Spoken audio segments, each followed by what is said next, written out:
Blackrock CEO. Why you should never sell your Ripple XRP. U.S. Representative Brad Sherman recently advised the Securities and Exchange Commission, SEC, to go after crypto exchanges that supported Ripple's XRP token.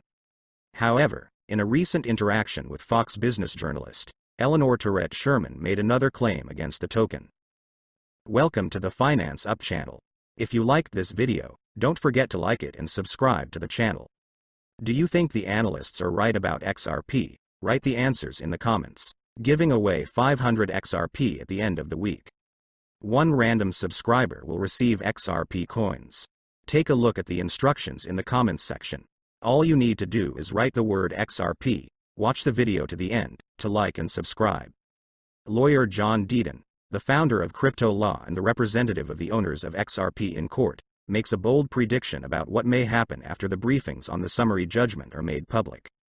He stated, "When the motions for summary judgment are made public, we will see evidence that we currently do not know about, including testimony from Ripple CEO Brad Garlinghouse, co-founder Chris Larsen, Ripple CTO David Schwartz, and former Ripple employees. Hinman and other SEC officials, Amy Starr, Valerie S." He also added, "I predict that we will see also why it was so important that XRP holders were heard. When the summary judgment motions are public, we will see evidence we are currently unaware of, including testimony from at B. Garlinghouse, at Chris Larsen SF, at Joel Katz, and former at Ripple employees. It includes testimony from Hinman and other SEC officials, i.e. Amy Starr, Valerie S., etc. John E. Deaton, 212K followers. Beware imposters, at John Deaton 1, August 20, 2022. According to the latest updated schedule shared by James K. Phelan, the remaining months of 2022 may be a key moment in the trial, based on upcoming decisions and petitions to be filed. It is expected that petitions for a summary judgment will be received by September 13. Objections are expected by October 18, and responses to any objections must be given by November 15, before Judge Torres makes a final decision. Phelan predicts that Judge Torres' decision on expert petitions in a summary judgment may be made by March 31, 2023. Lawyer John Deaton accuses SEC Gary Gensler of gross abuse of authority in his war with cryptocurrency. John Deaton, the founder of Crypto Law, criticized the excessive reach of the SEC in an article published on Fox Business. According to Deaton, Gary Gensler, chairman of the Securities and Exchange Commission, aggressively sought to expand the agency's powers beyond what is permitted by law. Highly recommended reading 1 at John E. Deaton 1's article succinctly articulates the harm SEC chair at Gary Gensler continues to do perpetuate towards crypto. The SEC harms investors and creates disorderly markets by not providing regulatory clarity. https://t:// Vidra 1 TJJOB. Moonchaser, at Moonchaser 2020, August 21, 2022. He cited how, with the exception of congressional action, the Commodity Futures Trading Commission, CFTC, the main regulator of investments that are not considered traditional securities, has primary responsibility for regulating digital assets. This may mean that the SEC has limited jurisdiction over the cryptocurrency industry. In 1946, the Supreme Court issued its famous Howey criteria ruling, which laid out a four-part test to determine what qualifies as an investment contract.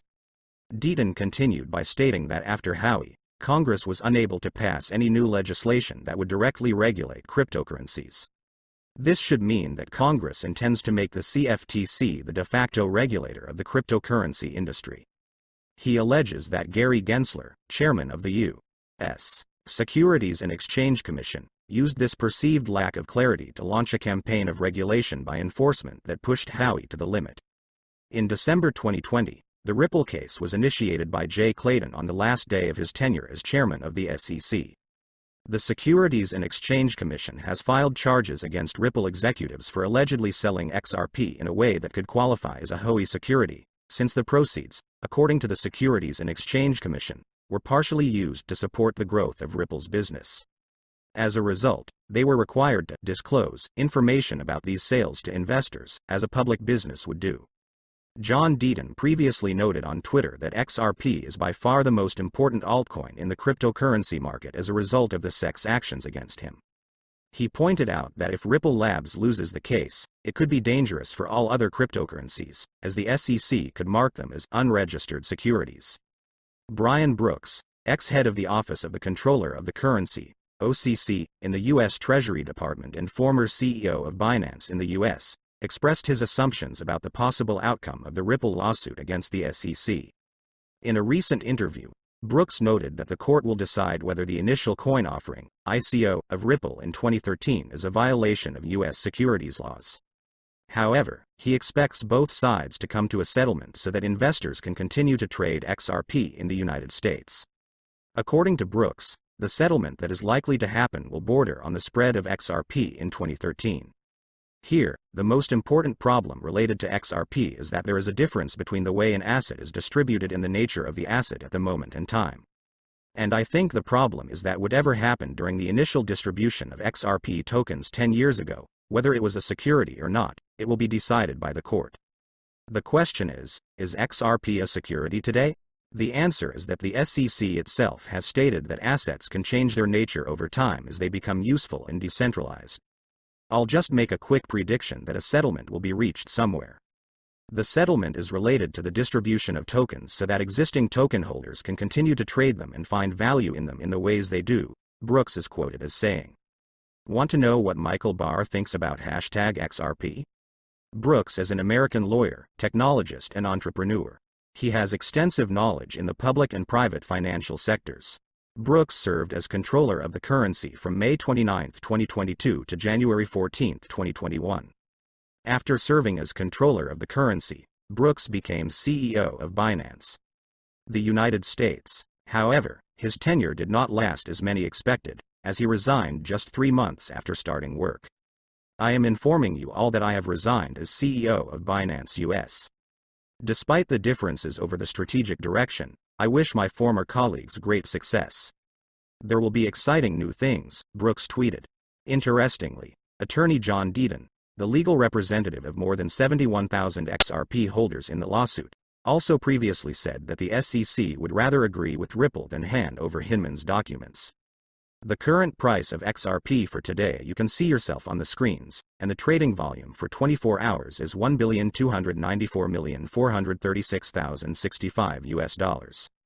We are updating our XRP price in US dollars in real time. XRP has dropped 4.08% in the last 24 hours. Do you think XRP will be able to win the court and restore its former price? Write the answers in the comments. That's it for today. Thank you for watching this video to the end. If you liked it, then don't forget to like it and subscribe to the channel.